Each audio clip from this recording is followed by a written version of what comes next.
దేవుని మాట దేవుని మాట వింటున్న ప్రతి ఒక్కరికి నా వందనాలు తెలియజేస్తున్నాను.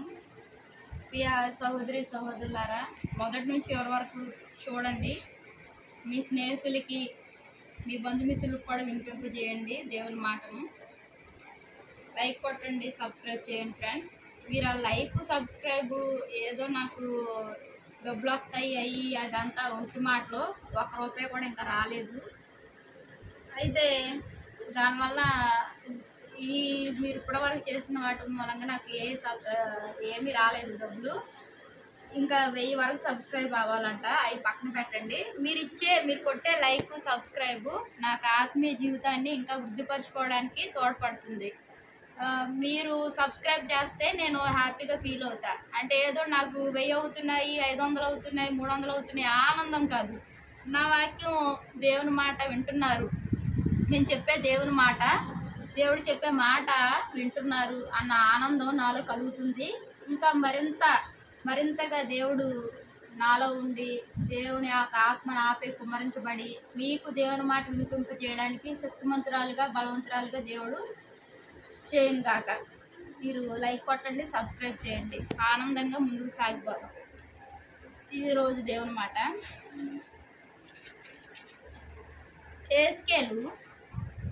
యెహెజ్కేలు అధ్యాయము 45 గ్రంథము 45వ అధ్యాయము 18వ వచనం.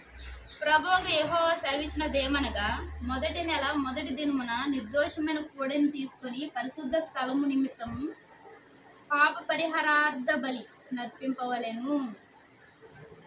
ప్రియ స్నేహితులారా, దేవుడు ఏమంటున్నాడు ఈ 18వ వచనంలో? ప్రభువుకు యెహోవా సెలవిచ్చినదేమనగా, మొదటి నెల మొదటి దినం అంటే ఎప్పుడు వచ్చింది? జనవరి. మన యొక్క భాషలో అయితే మన రాష్ట్రంలో ఎప్పుడు వస్తుంది? మొదటి నెల జనవరి వచ్చింది. మొదటి రోజు జనవరి 1 వస్తుంది. అప్పుడు పరిశుద్ధ స్థలం నిమిత్తం అంట ఏం చేయాలి? పరిశుద్ధ స్థలం నిమిత్తము పాప పరిహారార్థ బలి నర్పింపవలెను. ప్రియ సహోదరి సహోదరులారా, జనవరి 1వ తారీఖున జనవరి నెల మొదటి రోజున పాప పరిహారార్థ బలి నిమిత్తం పరిశుద్ధ స్థలం నిమిత్తము పాప పరిహారార్థ బలి నర్పించే వారుగా ఉన్నారు మన ప్రజలు, మన ఇశ్రాయేలీల ప్రజలు గత కాలంలో. అయితే ఇప్పుడు నువ్వేం చేస్తున్నావు? పాప పరిహారార్థ బలి ఒక మొదటి రోజునే కాదు, ప్రతి వారము నువ్వు పాప పరిహారార్థ బలిని అర్పించాలి. అర్పణ అంటే ఏంటి? నీ యొక్క పాపాలను, శాపాలని కడుక్కోవడమే. అంట్లు మనం ఏ రీతిగా శుభ్రపరచుకుంటాము? కొంచెం చిన్న నలుసు అంత అంటినా సరే దాన్ని 2-3 సార్లు కడుగుతాం. ఆ చిన్న నలుసు కూడా లేకుండా శుభ్రం చేసుకొని మనం మరలా వాటిని ఉపయోగించుకుంటాం. హృదయం కూడా అటువంటిదే. మన హృదయంలో చిన్న మచ్చ, డాగు ఏమి లేకుండా నిష్కల్మషంగా ఉంచుకోవాలి. కల్మషం లేని దానిగా చూసుకోవాలి. ఈ యొక్క హృదయం అనే పరిశుద్ధ స్థలంను మనం పవిత్రంగా ఉంచుకోవాలి, అపవిత్రపరచకూడదు. కొన్ని సందర్భాల్లో మనకు తెలియకుండానే మన యొక్క పరిశుద్ధ స్థలము, మన యొక్క హృదయము, దేవుడు ఎప్పుడైతే మనకు రక్షణ ఇచ్చి ఆయన మన హృదయంలో ఉన్నాడో, మన హృదయాన్ని కోరుకున్నాడో, మనం అప్పటి నుంచి ఆయన బిడ్డలయ్యాము. ఆయన యొక్క పరిశుద్ధ నామము మన హృదయంలో ఉంది. దేవుడు మనల్ని ఆలయంగా చేసుకున్నాడు. మీరే నా ఆలయం అన్నాడు దేవుడు. మనల్ని ఆలయంగా చేసుకున్నాడు కాబట్టి నన్నెత్తి నుంచి అరికాల వరకు పరిశుద్ధపరచబడ్డాము. ఈ యొక్క పరిశుద్ధ స్థలం నిమిత్తము పాప పరిహారార్థ బలి జరుగుతుంది. ఎలా జరుగుతుంది? ప్రతి వారం దేవుని సన్నిధికి వెళ్ళాలి. అలాగే ప్రతి వారం దేవుని సన్నిధిలోనే కాదు ప్రియ సహోదరి సహోదరులారా, ప్రతిరోజు కూడా పరిశుద్ధ స్థలం నిమిత్తము పాప పరిహారార్థ బలి అంటే ఏంటి? పాపం లేకుండా, శాపం లేకుండా కడుక్కోవడమే పాప పరిహారార్థ బలి. పాప పరిహారార్థ బలి నిమిత్తము నిన్ను దేవుడు గొర్రెలను, మేకలను, ఇంకా నీ యొక్క వెండి బంగారాలను, నీ యొక్క విలువైన వస్తువులను అడగట్లేదు. కానీ దేవుడు ఏం చేశాడు? నీ యొక్క హృదయాన్ని శుభ్రంగా ఉంచుకోమన్నాడు. ఇదే పాప పరిహారార్థ బలి అంటే. నీ పరిశుద్ధ స్థలంగా చేసుకున్న నీ హృదయాన్ని కల్మషం లేకుండా చూసుకోవడమే, దోషం లేకుండా కాపాడుకోవడమే పాప పరిహారార్థ బలి. మనం ప్రతి వారం వెళ్తాము ఆయన సన్నిధిలో. మన యొక్క అతిక్రమములు, పాపములు, వారంలో చేసిన ప్రతి ఒక్క పాపాన్ని ఏం చేస్తున్నావు? పాపం అంటే ఏదో నువ్వు వ్యభిచారం చేస్తున్నావు, దొంగతనం చేస్తున్నావు, ఇంకా నేను ఏమీ అనడం లేదు, నువ్వు అవి చేయట్లేదు. ప్రియ సహోదరి సహోదరులారా, దేవుని మాట వింటున్న ప్రతి ఒక్కరూ ఆయన భయభక్తుల్లో, ఆయన పోలికలలో నడుచుకుంటున్నారు. దేవునికి వందనాలు. వ్యభిచారం, దొంగతనం ఇది కాదు పాపం అంటే. మనం ఇతరులను దూషించడం కూడా పాపమే. మన మనసులో గర్వం అతిశయించడం పాపమే. ఇంకా ఇతరులను విమర్శించడం పాపమే. పాపాలు చాలా పాపాలు ఉన్నాయి, చాలా రకాలు ఉన్నాయి. ఒక్క పాపమే కాదు పాపం అంటే. చిన్న పెద్ద ఇందులో తారతమ్యం లేదు. పెద్ద పాపం చిన్న పాపం అని లేదు.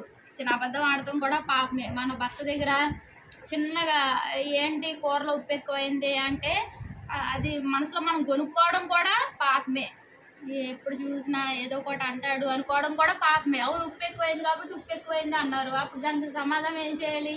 పొరపాటున ఎక్కువైంది అంటే ఆ ఇతరులలో కలిగే కోపాలు కూడా అణచివేయబడతాయి. అలాగా మనం ఏం చేయాలంటే ఇతరులకు వచ్చిన కోపాన్ని, ఇతరులకు వచ్చిన చిరాకును కూడా ఆపగలిగే శక్తిని దేవుడు మనకు ప్రసాదిస్తాడు.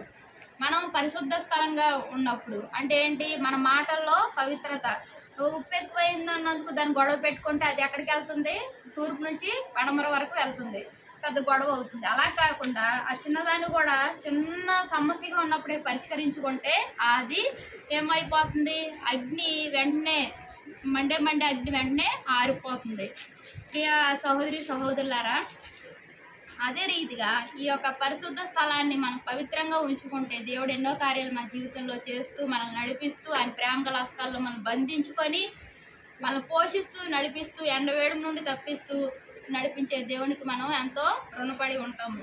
ప్రియ సహోదరి సహోదరులారా, మన దేవుడు ఏం చేశాడు? ఇదివరకు కోడల్ని, మేకల్ని, వారి యొక్క ఎద్దుల్ని అర్పించేవారు. దేవుడు అలా కాదు. నా బిడ్డలైన వారు కొంతమంది అర్పించలేకపోతున్నారు, వాటికి కూడా ఎందుకు అలాగ చేయడం? వద్దు, నేనే బలి అవుతానని చెప్పి దేవుడు ఏం చేశాడు? ఆ పరలోక రాజ్యాన్ని విడిచి ఈ యొక్క దరిద్రత కలిగిన ఈ లోకానికి, దరిద్రులమైన మన కొరకు, పాపులమైన మన కొరకు ఆయనే ఈ లోకానికి వచ్చి పాప పరిహార్థ బలి అయినాడు. ఆయన ఏ దోషం లేని దేవుడు మన దోషాలన్నీ, మన పాపాలన్నీ, శాపాలన్నీ ఆయన మోసుకొని ఆయన శిలువలో రక్తాన్ని కార్చి ఆ రక్తంతో మనల్ని పవిత్రపరిచాడు. అంత గొప్ప దేవుని మనము నిత్యము స్తుతిద్దాం. మన పరిశుద్ధ స్థలం, హృదయం అనే మన పరిశుద్ధ స్థలాన్ని నిత్యము కాపాడుకుంటూ పాప పరిహార్థ బలిగా, దేవుడు పాప పరిహార్థ బలిగా మన కొరకు వచ్చాడు కాబట్టి ఆయన రక్తాన్ని ఎప్పటికప్పుడు ఆ అదృశ్యమైన రక్తాన్ని మనలో ప్రవహింప చేసుకునేలాగా మనం ప్రతిరోజు మనం ఆయన స్తుతిస్తూ మనలో ఏ కల్మషం, మన హృదయంలో ఏ కల్మషం లేకుండా చూసుకుంటూ ఈ లోకయాత్రలో ముందుకు సాగిపోదాం. దేవునికి వందనాలు. మహాప్రేమ గల తండ్రి, కృపగల నాయన, నీకు ఎన్నో వందనాలు స్తోత్రాలు చెల్లించుకుంటున్నానయ్యా. ఈ యొక్క సమయంలో ప్రభా నువ్వు దేవుడవయ్యా, నువ్వు మాట్లాడవయ్యా తండ్రి. పరిశుద్ధ స్థలం నిమిత్తము పరిహార్థ బలిగా ప్రభా నాయన నువ్వు ఈ లోకానికి వచ్చి ప్రభా మా హృదయాన్ని శుద్ధిపరిచి ప్రభా నాయన, మా హృదయంలో ఈ ప్రభు మమ్మల్ని ఆలయంగా చేసుకుని ప్రభా మా హృదయంలో ఉండడానికి ఇష్టపడి మాతో ఉంటూ మమ్మల్ని ప్రేమిస్తూ నడిపిస్తున్న దేవానికి ఎన్నో వందనాలు చెల్లించుకుంటున్నాను ప్రభా తండ్రి. నాయన నిన్న నేడు ఒకటే రీతిగా ఉన్న దేవుడు అయ్యా, మాట తప్పని దేవుడు, మాట ఇచ్చి నెరవేర్చే దేవుడు అయ్యా తండ్రి. మా జీవితంలో, మా హృదయంలో ఎప్పుడైతే నువ్వు వచ్చావో తండ్రి నాయన, మా ఇంట్లో నువ్వు, మా కుటుంబ సభ్యుల ప్రభా, మా అందరి జీవితాల్లో ప్రభా నీ గొప్ప మేలుతో నింపుతూ మమ్మల్ని ఆశీర్వదించే దేవుడుగా ఉన్నందుకు వందనాలు చెల్లించుకుంటూ, ఆశీర్వదిస్తూ నడిపిస్తున్నందుకు వందనాలు చెల్లించుకుంటున్నానయ్యా. ఎన్నో కార్యాలు మా జీవితాల్లో నువ్వు చేస్తున్నావయ్యా.